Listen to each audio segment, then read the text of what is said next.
요즘 시내버스는 매연 없는 전기버스가 대세지만 과거에는 CNG 천연가스 버스를 거쳐 디젤버스가 도로를 누비던 시절이 있었습니다. 디젤버스는 별도의 전용 충전소 없이 일반 주유소 어디서나 주유할 수 있어 장거리 노선에 유리하다는 장점이 있는데요. 하지만 친환경 정책에 따라 대도시 시내버스에서는 점차 자취를 감추게 되었습니다. 부산 역시 마을버스를 제외하면 시내버스 노선에서는 디젤 차량이 전멸한 상태였는데요. 그런데 얼마 전까지 부산에서 유일하게 디젤 시내버스를 운행하던 곳이 있었습니다. 바로 태형버스인데요. 과거 강서공영 차고지가 생기기 전 두동 차고지 인근에 CNG 충전소가 없어 다른 버스 회사 차고지까지 충전을 하러 다녀와야 했던 탓에 예외적으로 디젤버스 출고가 허용되었던 것입니다. 하지만 내구연한 만료와 함께 공영 차고지 내 친환경 충전 인프라가 완비되면서 2026년 8월 마지막으로 남아있던 디젤 시내버스마저 전량 전기버스로 교체되었습니다. 오늘은 부산 시내버스에서 마지막까지 도로를 달렸던 디젤버스의 모습을 살펴보겠습니다.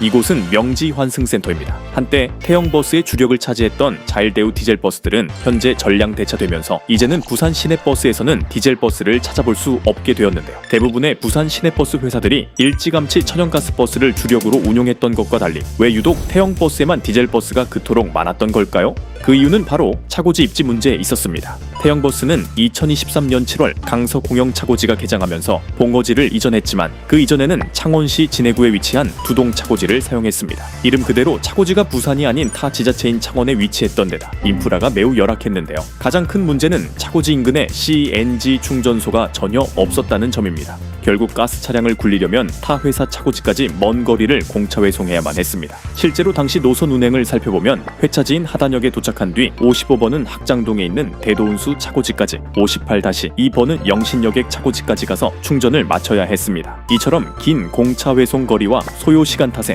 낮 시간대에 배차 강역이 크게 벌어지는 등 정상적인 노선 운행에 심각한 차질을 빚게 되었던 것입니다. 이러한 충전 인프라 문제 때문에 한때 58번과 58-1번은 전 차량이 디젤버스로 운행되었고 58-2번 역시 전체 인가 대수의 절반 이상이 디젤버스였을 정도로 도입 비율이 압도적이었습니다. 뿐만 아니라 지금의 3005번으로 변경된 9005번 노선에서도 비교적 최근인 2025년 5월까지 디젤버스가 딱 한 대 운행되기도 했는데요. 1005번은 부산 시내버스 중 유일하게 남해고속도로 제2지선 구간을 직접 주행하는 노선이었기 때문에 시내버스가 고속도로 위를 시원하게 질주하는 진귀한 주행 장면을 최근까지도 볼 수 있었습니다. 하지만 2023년 강서공영 차고지 입주 이후 차고지 내 전기와 수소 충전 인프라가 완벽하게 갖춰지면서 상황은 완전히 달라졌습니다. 기존 디젤 차량들은 친환경 전기버스로 빠르게 교체되기 시작했는데요. 그 결과 2026년 기준 태형버스에 남아있던 디젤버스는 58-2번 정규차 1대와 예비차 2대,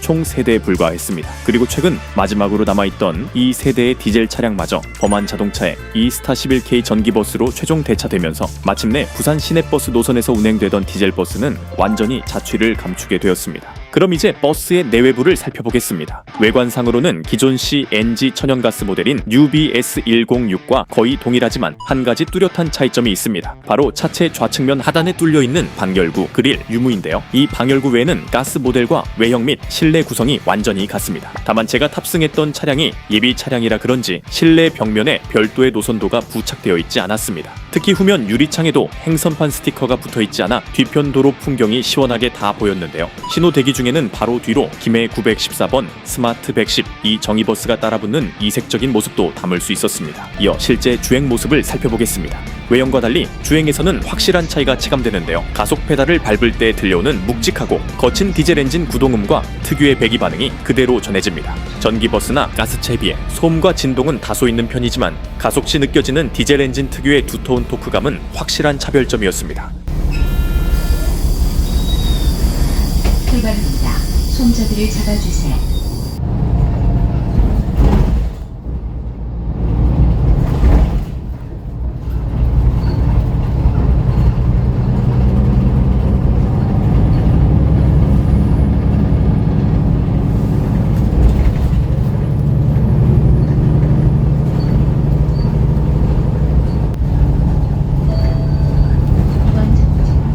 부산 현대미술관입니다. 다음 을숙도 문화회관